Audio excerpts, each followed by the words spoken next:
আজকে বাজার থেকে কি কি মাছ নিয়ে এসেছি তোমাদেরকে দেখাই। আজকে তো সানডে, মাছ টাছ সব এনে রেখেছি। এই দেখো, আজকে শিলং মাছ এনেছি, শিলং মাছ। এই যে শিলং মাছটা কাটিয়ে এনেছি, কাটার ওখানেও আজকে খুব ভিড়, যেহেতু আজকে সানডে। শিলং মাছ এনেছি, এতে ঢেলে দিলাম, নালে অসুবিধা হবে। এগুলো সব ধুতে হবে এবার, অনেকগুলো কাজ, সানডে না আজকে অনেক কাজ থাকে। আরও এনেছি, এটা হচ্ছে সিলভার কাপের মাথা, কি সুন্দর, এটা হেভি খেতে হয়, এটা আমি খাবো। সিলভার কাপ মাছ এনেছি।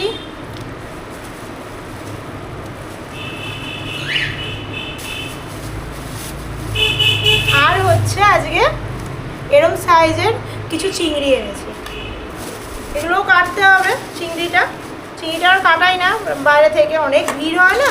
এই যে চিংড়ি নিয়ে চলে এসেছে আজকে, দেখো এই যে এত বড় বড় চিংড়ি আছে, এগুলো তরকারি দিয়ে খাবো, চিংড়ির ঝাল হবে। হ্যাঁ, টাটা।